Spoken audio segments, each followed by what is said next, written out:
مثال کے طور پہ یہ آج ٹک ٹاکر جو لوگ ہیں جس کو ہم گندی شہرت کہتے ہیں، یہ ایسا کیوں کرتے ہیں؟ کیونکہ ان کو پتہ ہے گندی شہرت ملے گی تو پھر مال آئے گا، سب کچھ ہوگا. تو کس کی محبت میں کر رہے ہیں؟ ذات کی محبت. اور جب سماج اور معاشرہ شیطانی ہو، دیکھیے اتنا خطرناک معاشرہ ہو چکا ہے پاکستان کا، اگر کوئی اسلامی حکومت ہوتی تو ایسے لوگوں کو پھانسی پہ چڑھا دینا چاہیے تھا. یہ مفسد فی الارض ہیں. ایک مرتبہ میں گنہگار ہوں، میں شرابی ہوں مثلا، میں بدکار ہوں، لیکن میں چھپ کے گناہ کرتا ہوں، کسی کا لینا دینا اس سے نہیں ہے. سزا اسلام کب دیتا ہے؟ دیکھیے ایک زانی ہے، اس نے زنا کی ہے، اسلام کہتا ہے کہ 4 گواہ لاؤ. اچھا ان گواہوں نے اسے بالفعل وہ گناہ کرتے ہوئے دیکھا ہو، یہ نہ کہ سنا ہو، بالفعل. اسلام اتنا دقیق ہے. اور پھر علماء میں بحث چھڑی، وہ گواہ کیسا جس نے یہ منظر دیکھا؟ کیونکہ گواہ کا عادل ہونا ضروری ہے، اور عادل بندہ ایسے منظر کبھی دیکھتا نہیں ہے. کتنی سختی ہے اسلام میں. 4 گواہ عادل ہوں، اور ایسے عادل ہوں جنہوں نے دیکھا ہو. وہ عادل کیسا جو ایسا گندا منظر دیکھے؟ مطلب گواہی دینے والا عادل رہا نہیں.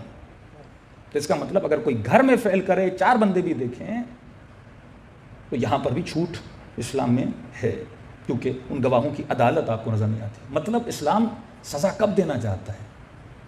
جب یہ فعل کرنے والا اتنا لوگوں کے سامنے گناہ آ کر کرے.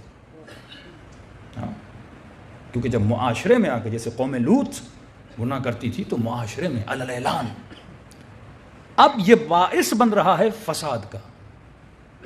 سخت ترین سزا اگر خدا کی ہے تو زانی کی ہے، اسپیشلی وہ زانی جو شادی شدہ ہو کر ایسا گناہ کرے. تو اسلام کہتا ہے اسے زمین میں آدھا دفن کیا جائے اور اتنے پتھر مارے جائیں. ایون یہ بھی کہا پتھر مارنے والے بھی وہ ہوں جنہوں نے خود یہ گناہ نہ کیا ہو، تاکہ معاشرے میں یہ بیماری ختم ہو جائے. کا مولا اتنی سخت سزا کا، کیونکہ خدا غیرت مند ہے. وہ کبھی برداشت نہیں کرتا کہ کوئی معاشرے کو اتنا فاسد کرے.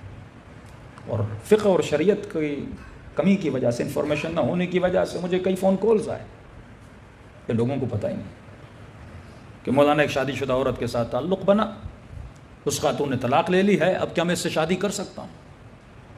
اور کئیوں نے شادیاں کر بھی لیں.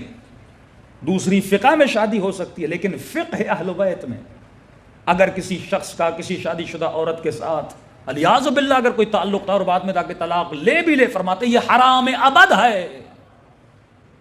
تو کبھی بھی اس عورت سے شادی نہیں کر سکتا، حرام ابد ہے، کیونکہ تم نے اللہ کی غیرت کو للکارا ہے. لیکن معاشرہ کیا کر رہا ہے؟ اگر کوئی خاتون کوئی گندا فعل انجام دیتی ہے تو اس کے بجائے کہ معاشرہ اس کو ٹوکے، اس کے بجائے کہ اس سے قطع تعلق کیا جائے. کیوں فرمایا اگر کوئی شرابی ہے، زانی ہے اور مشہور ہے، مثلا بعض لوگ مفسد مشہور ہو جاتے ہیں، سب کو پتہ ہے مولانا یہ رات کو شراب پیتا ہے، یہ شرابی ہے. ایسے بندے کے ساتھ اٹھنا بیٹھنا، ایک ٹیبل پہ کھانا حرام ہے. کیوں؟ کیونکہ تو اگر اس کے ساتھ گھومے گا تو بدنام ہوگا. ابھی آؤں گا صفات میں. یہ تو ابتدائی صفات ہے، تم نے قلب کو پاک کریا. معاشرے میں تجھے کیسے چلنا ہے یہ بھی معصومین تجھے بتائیں گے. کیونکہ عزت نفس، سیلف رسپیکٹ کرنا واجب ہے، ایک عمل ہے سیلف رسپیکٹ. اس کا تعلق بھی آپ کے قلب سے ہے. چھوٹی سی مثال، فقہی مثال دے رہا ہوں.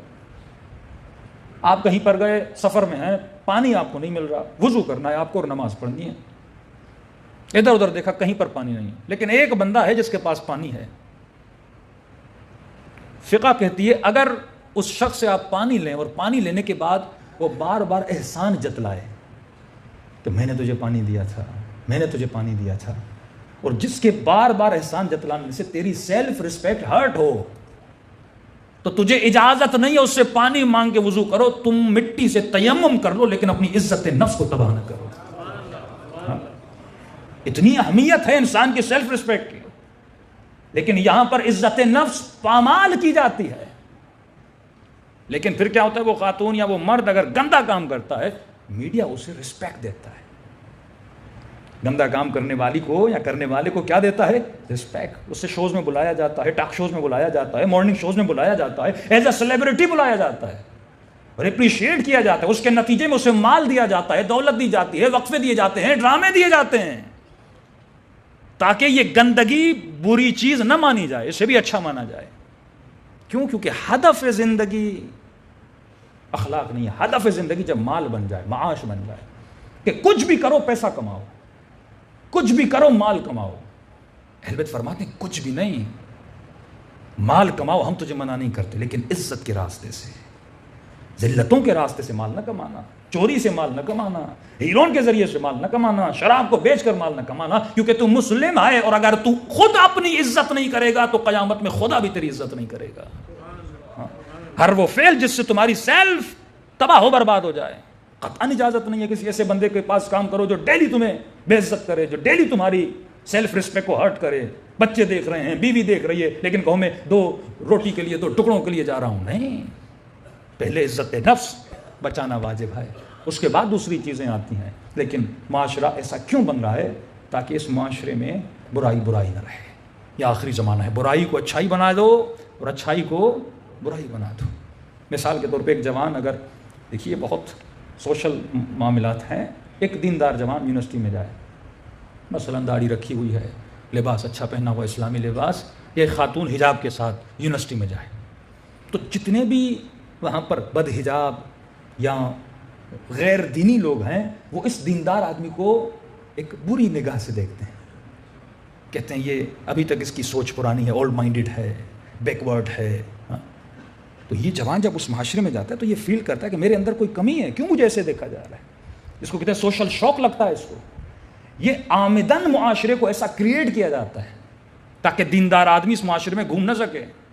اور یہ جوان جب بے دینی کر کے گھومے، ایسے کپڑے پہنے جو دینی کپڑے نہیں ہیں، بالکل ویسٹرن کلچر میں بنا کے گھومے، اس کو اپریشیٹ کیا جاتا ہے. یہ آخری زمانے کی نشانی ہے، یہ دجالی زمانے کی نشانی ہے کہ اس زمانے میں برائی کو اچھائی میں بدلا جائے گا، اور اچھائی کو معیارات بدل جائیں گے کہ اچھا کیا ہے، برا کیا ہے. یہ وہی کام تھا جو قوم لوط میں ہوا تھا. آپ سورہ لوط، حضرت لوط کی آپ قرآن میں سورہ پڑھیں، پریشان ہو جائیں گے کہ شیطان ایک ایسا سسٹم کریٹ کر دیتا ہے جس سسٹم میں اچھا آدمی بھی چلے تو اس کو تنگی ہو.